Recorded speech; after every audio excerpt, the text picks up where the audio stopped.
नमस्कार दोस्तों, मेरा नाम है अंशुमन नायक और आप सभी का बहुत बहुत स्वागत है इंडियन डिफेंस न्यूज की डिफेंस टॉक सीरीज में, जहां पर हम रोज नए नए डिफेंस अपडेट्स के बारे में बात करते हैं। तो चलिए देर ना करते हुए आज की वीडियो शुरू करते हैं।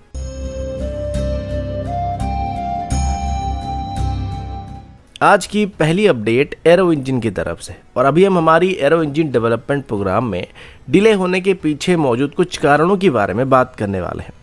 तो रिसेंटली डीआरडीओ की तरफ से बात बताया गया था कि अभी ड्राई कावेरी इंजन को रशिया भेजा जा रहा है, जहां पर इसकी फ्लाइट टेस्टिंग को कंडक्ट किया जाने वाला है और इसमें सफल होने के बाद इसकी एक आफ्टर बर्निंग वेरिएंट को भी बनाने का प्लान किया जा रहा है। लेकिन सेम टाइम पर अभी कुछ और रिपोर्ट सामने आ रही जिनका ये कहना है कि डीआरडीओ की तरफ से अभी एक और फ्रेश एरो इंजन को भी डेवलप करने का प्रपोजल दिया जा रहा है और ये इंजन 90 किलोटन क्लास की थ्रस्ट को जनरेट करने में सक्षम होने वाला है। डीआरडीओ के मुताबिक वर्तमान की कावेरी इंजन का कोर मैक्सिमम 50 किलोटन तक की थ्रस्ट को भी प्रोड्यूस कर सकता है और आफ्टर बर्नर के साथ ही ऑलमोस्ट 78 से 80 किलोटन के आसपास की थ्रस्ट को जनरेट कर सकता है और ऐसा होने से ये बेयरली तेजस को पावर करने में सक्षम होने वाला है। लेकिन अभी डीआरडीओ की तरफ से कंप्लीटली एक नई कोर को डेवलप करने का प्लान किया जा रहा है जो कि 60 किलोटन तक की थ्रस्ट को जनरेट कर पाएगा, यानी कि ड्राई थ्रस्ट को जनरेट कर पाएगा और आफ्टर बर्नर के साथ ही इंजन लगभग 90 किलोटन के आसपास की थ्रस्ट को जनरेट करने में सक्षम होने वाला है। और डीआरडीओ का कहना है कि इंजन बहुत तेजस मार्क 1 और तेजस मार्क 2 के लिए सुइटेबल हो सकता है। डीआरडीओ के मुताबिक इस नए इंजन को जल्दी डेवलप किया जा सकता है और इसमें हमें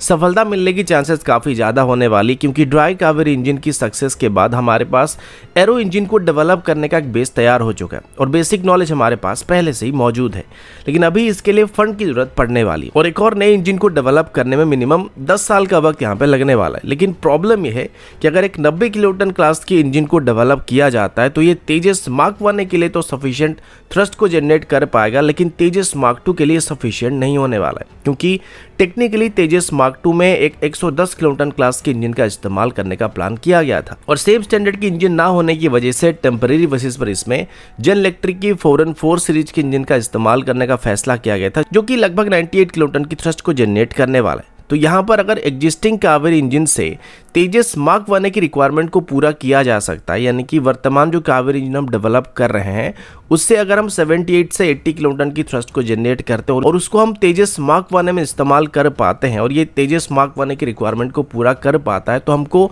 डायरेक्टली 110 किलोटन क्लास के इंजन को डेवलप करने के बारे में सोचना चाहिए, ना कि एक 90 किलोटन क्लास के इंजन को डेवलप करने के बारे में सोचना चाहिए, क्योंकि ऐसा करने से ना तो ये तेजस मार्क 1 के लिए परफेक्ट होने वाला है और ना ही तेजस मार्क 2 के लिए परफेक्ट होने वाला है। ये एक बीच का सिस्टम होने वाला है। अब बोल सकते हो कि 90 किलोटन की थ्रस्ट को जनरेट कर रहा है तो ये तेजस मार्क 1 के लिए सफिशिएंट थ्रस्ट को तो प्रोड्यूस करने ही वाला है। तो बात ऐसी है कि ज़्यादा थ्रस्ट के लिए हमें ज़्यादा फ्यूल की भी ज़रूरत पड़ने वाली और तेजस मार्क 1 और तेजस का जो बेसिक डिज़ाइन है, अगर ये 78 किलोटन से 84 किलोटन क्लास के इंजन को ध्यान में रखकर बनाया गया तो उसका फ्यूल कैपेसिटी भी उसी हिसाब से तय किया गया। तो अगर हम एक्स्ट्रा पावरफुल इंजन उसमें लगा देंगे तो जाहिर सी बात है कि हमारी पावर रिक्वायरमेंट तो फुलफिल हो जाएगा, लेकिन एयरक्राफ्ट की रेंज वहाँ पे रिड्यूस हो जाएगी। इसी वजह से एक साथ मल्टीपल प्रोजेक्ट को लॉन्च कर देने की वजह से ना तो किसी एक को सही तरीके से डेवलप किया जा सकता और ना ही फंडिंग वहाँ पे मिल पा रही और ऊपर से स्किल्ड मैन पावर की कमी होने की वजह से हमारे सारे प्रोजेक्ट अभी बीच में ही रुके पड़े हुए, जिसमें हम एरो इंजन से लेके एयरक्राफ्ट तक किसी का भी नाम ले सकते हैं।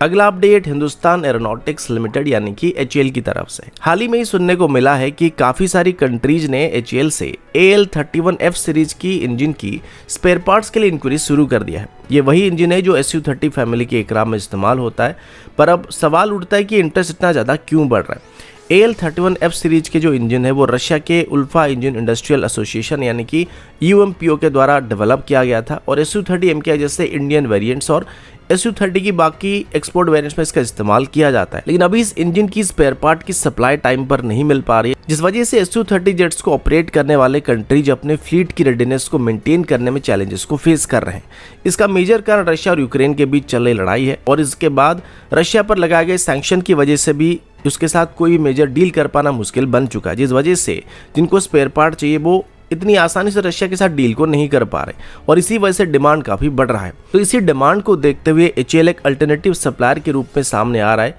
मलेशिया, वियतनाम और अल्जीरिया जैसे देश जो कि पहले से ही SU-30 जैसे एयरक्राफ्ट का इस्तेमाल कर रहे हैं, वो HAL के पास स्पेयर पार्ट को खरीदने के लिए बातचीत कर रहे हैं, क्योंकि AL-31 सीरीज के इंजन को भारत में लोकली लाइसेंस प्रोडक्शन के तौर पर मैन्युफैक्चर किया जाता है और काफी हद तक भारत अभी इंडिजिनसली इनकी स्पेयर पार्ट को भारत में बनाना स्टार्ट कर चुका है। लेकिन प्रॉब्लम यह है कि भारत में बनाए गए स्पेयर पार्ट को किसी दूसरे देश को एक्सपोर्ट करने के लिए भारत को रशिया से स्पेशल अप्रूवल लेना जरूरी है, क्योंकि आज भी इन स्पेयर पार्ट्स के ऊपर रशिया का इंटेलेक्चुअल प्रॉपर्टी राइट मौजूद है। लेकिन ज्यादातर चांसेस यही है कि इसमें रशिया की तरफ से भारत को अप्रूवल दे दिया जाएगा, क्योंकि वो अपनी कस्टमर की रिक्वायरमेंट को भी किसी भी कीमत पर पूरा करना चाहेंगे, वरना आगे चल के कोई भी रशियन सिस्टम को खरीदने की कोशिश नहीं करेगा, क्योंकि अगर खरीदने के बाद में स्पेयर पार्ट को लेकर दिक्कत आती है तो कोई भी उस चीज को खरीदना नहीं चाहेगा। अगर रशिया से क्लियरेंस मिल जाती है तो HAL ना सिर्फ इंडिया की फ्लीट के लिए बल्कि आगे चल के इंटरनेशनल कस्टमर के लिए भी मेंटेनेंस, रिपेयर और ओवरऑल जैसे यानी कि MRO सर्विस को प्रोवाइड कर सकता है और ये भारत को एशिया में SU-30 एयरक्राफ्ट की मेंटेनेंस का एक हब के रूप में एस्टेब्लिश करने में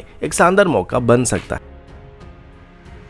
अगला अपडेट पाकिस्तानी एयरफोर्स की तरफ से है। कुछ दिन पहले का अपडेट सामने आया था कि पाकिस्तान की तरफ से अभी चाइना के साथ J-35 को खरीदने के लिए डील को फाइनल किया जा चुका है और आने वाले 2 सालों में पाकिस्तान के पास J-35 मौजूद होने वाला है और ये एक बहुत ही बड़ी बात होने वाली है, क्योंकि ऐसा होने से इंडियन एयरफोर्स से लगभग 7 से 8 साल पहले ही पाकिस्तानी एयरफोर्स के पास 5th जनरेशन फाइटर जेट मौजूद होने वाली, जो कि एरियल डॉग फाइट में बहुत ही आसानी से पाकिस्तानी एयरफोर्स की फाइटर जेट्स को इंडियन एयरफोर्स के ऊपर एयर सुपीरियरिटी को मेंटेन करने में मदद कर सकते हैं। क्योंकि अभी के हालात में 2035 से पहले इंडियन एयरफोर्स में कोई भी 5th generation fighter jet induct होने का कोई भी सिग्नल नजर नहीं आ रहा है और ऊपर से अभी भी इंडियन एयरफोर्स की तरफ से imported 5th generation fighter jet को खरीदने के बारे में कोई भी प्लान नहीं किया जा रहा है। अब शुरू में ऐसा लगा था कि पाकिस्तान की तरफ से बस लिमिटेड नंबर में 5th जनरेशन फाइटर जेट को खरीदा जाने वाला है, क्योंकि मोस्टली उनकी F-16 फ्लीट को रिप्लेस करने वाली थी और इनिशियल बैच में वो 40 J-35 को खरीदने की बात सामने आई थी। लेकिन अभी मिली कुछ रिपोर्ट के मुताबिक पाकिस्तान लिमिटेड नंबर में 5th जनरेशन फाइटर जेट को खरीदने का प्लान नहीं कर रहा है, बल्कि अभी पाकिस्तान की तरफ से अपनी पूरी फ्लीट को 5th जनरेशन फाइटर जेट के स्टैंडर्ड में अपग्रेड करने का फैसला किया जा रहा है और वो छोटे छोटे बैच में अपनी एयरफोर्स में 5th जनरेशन फाइटर जेट को इंडक्ट करने वाले और 2050 तक पाकिस्तान की तरफ से अपनी एयरफोर्स में लगभग 450 के आसपास 5th जनरेशन फाइटर जेट को इंडक्ट करने का प्लान किया जा चुका है। एक तरीके से हम पाकिस्तान की स्ट्रेटेजी को स्टैगर्ड परचेज स्ट्रेटेजी कह सकते हैं, जिसमें बल्क में एयरक्राफ्ट को ऑर्डर नहीं किया जाता है, बल्कि समय के साथ साथ छोटे छोटे बैच में ऑर्डर को प्लेस किया जाता है, जिससे फाइनेंशियल बर्डन काफ़ी कम हो जाता है। और ये स्ट्रेटेजी पाकिस्तान पहले से ही बहुत ही अच्छी तरीके से अप्लाई कर रही है। पहले उन्होंने सेम स्ट्रेटेजी का अप्लाई करके JF-17 को खरीदा था, उसके बाद J-10C को खरीदा था और अभी J-35 को भी सेम स्ट्रेटेजी के अंदर एक्वायर करने की कोशिश की गई है। और सिर्फ इतना ही नहीं, बल्कि आगे चल के पाकिस्तान की एयरफोर्स में एक नहीं बल्कि 2 5th जनरेशन एयरक्राफ्ट इंडक्ट होने वाले हैं। और अभी पाकिस्तान टर्की के साथ भी टच में है और आगे चल के टर्किश ओरिजिन कान फाइटर जेट को भी पाकिस्तान की तरफ से एक्वायर करने का प्लान किया जा रहा है, जिसके साथ पाकिस्तान में ही लोकली मैन्युफैक्चर किया जाने वाला है। यानी कि जब तक भारत एमका को डेवलप करने में लगा हुआ होगा, सेम टाइम पर पाकिस्तान की तरफ से अपनी एयरफोर्स में 2 अलग अलग 5th जनरेशन एयरक्राफ्ट को इंडक्ट करने की प्लानिंग पूरी तरीके से किया जा चुका है। और आने वाले समय में अगर भारत जल्दी से ही 5th जनरेशन फाइटर जेट को अपनी सर्विस में शामिल करने के लिए कोई ठोस कदम नहीं लेता है, तो हम लगभग आने वाले 2 दशकों तक पाकिस्तानी एयरफोर्स से टेक्नोलॉजी के मामले में हमेशा पीछे ही रहने वाले। तो दोस्तों, अभी के लिए इतना ही। मिलता हूँ आपसे अगले वीडियो में, तब तक के लिए जय हिंद, वंदे मातरम।